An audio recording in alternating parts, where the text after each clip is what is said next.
sommaire de ce JT. Grand Stade, le feuilleton continue. Ce matin, le tribunal administratif a examiné 2 recours déposés par les opposants qui portent sur le permis de construire et la révision du PLU.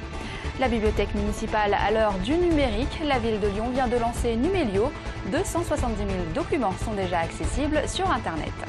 Et enfin, direction le Palais des Sports de Gerland, où l'Euro Ice Hockey Challenge se tient jusqu'à samedi. 4 nations, dont la France, s'affrontent pour un tournoi amical. Nous serons sur place avec Émilie Deschamps. La bataille autour du Grand Stade se poursuit. Dernier épisode en date, ce matin au tribunal administratif. 2 recours déposés par les opposants de l'OL Land ont été examinés. Le rapporteur public a, dans ses conclusions, rejeté la demande. Jasmine Sorg a assisté au débat. C'est quand même aberrant. On se rend bien compte que le rapporteur public n'est pas du tout au courant du projet. Déception à la fin de l'audience pour les opposants au Grand Stade. Le rapporteur public, représentant les intérêts de l'État, a rejeté l'ensemble de leurs recours.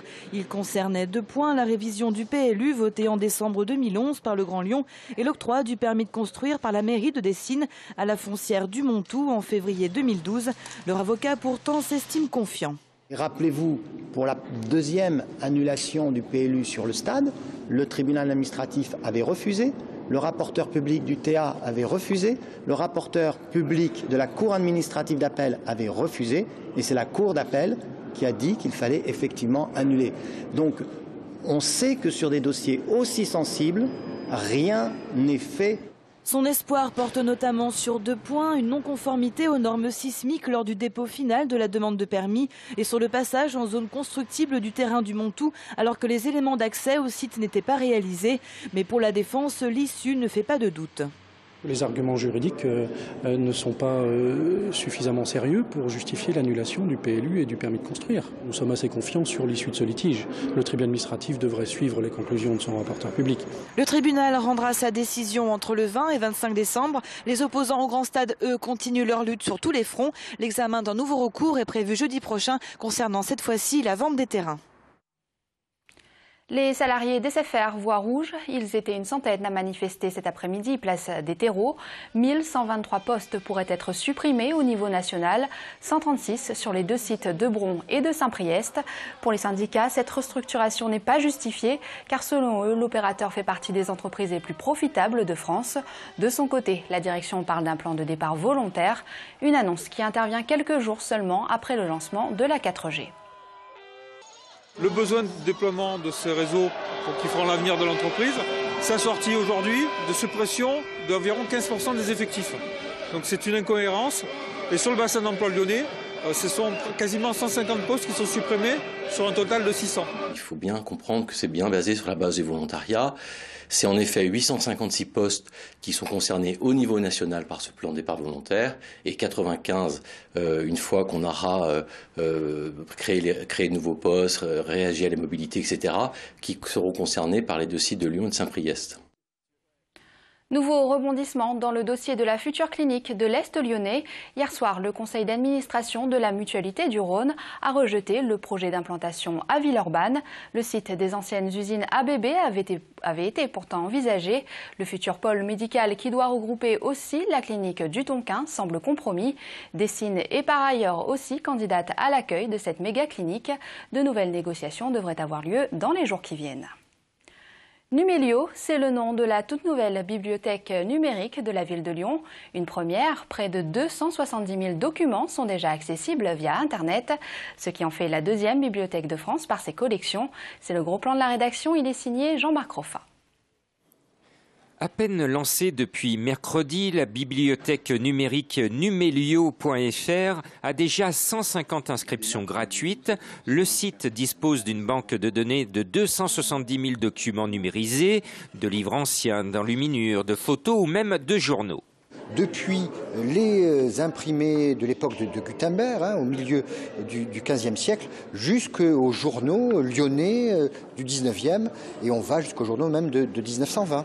Comme le scanner de la bibliothèque de la Part-Dieu n'avait pas la capacité de numériser à lui tout seul 450 000 ouvrages, la ville de Lyon a donc fait appel à des prestataires extérieurs dont le plus important est Google. Sur Google Books, vous avez déjà 270 000 de nos documents, de nos livres. Nous en avons mis 500 en ligne dès maintenant. Et puis, d'ici la fin 2013, nous serons à 80 000 ouvrages en ligne. Google était à l'époque l'un des rares prestataires à pouvoir lancer une numérisation de cette envergure-là. Lorsqu'ils ont répondu à l'appel d'offres, et ils y ont correctement répondu, à charge à la bibliothèque, pour la bibliothèque, de récupérer les archives que Google a numérisées et les valoriser dans Numélio. C'est ce qu'on tente de faire aujourd'hui. Le but est bien de rendre disponible à la lecture de chacun tous les documents de la bibliothèque, sauf les livres les plus fragiles qui ne peuvent pas être numérisés. L'intérêt principal de la numérisation n'est pas forcément la conservation, mais bien la diffusion de ce patrimoine. La numérisation a débuté depuis 4 ans et devrait se terminer à l'horizon 2015. Football, l'OL, champion d'automne, pas si sûr. Les Lyonnais sont toujours leaders, mais hier soir face à Nancy, dernier du classement, ils ont montré leur faiblesse. L'équipe de Rémi Garde s'est contentée du nul 1-1. Un but signé Michel Bastos. Pas très rassurant à 3 jours du choc contre leur poursuivant, Paris, au Parc des Princes. Pas de pression à avoir, nous on sait ce qu'on vaut, on sait qu'on est dans une belle dynamique, ça fait un moment qu'on n'a pas perdu. Il va falloir aller au parc comme on l'a fait face à Saint-Etienne, voilà, bien défendre et on aura tout le temps pour le préparer, d'abord bien récupérer avant de préparer ce match de Paris. C'est toujours un bon match à jouer contre Paris. Je pense qu'on a en plus un concurrent direct. Si on arrive à faire un bon résultat là-bas pour bien finir cette première partie de championnat, c'est super. Les meilleures nations de hockey sur glace réunies au Palais des Sports de Gerland. Jusqu'à samedi, les équipes de Lettonie, du Danemark, de Slovénie et de France s'affrontent à l'occasion de l'Euro Ice Hockey Challenge. Une patinoire géante a été aménagée spécialement pour l'événement.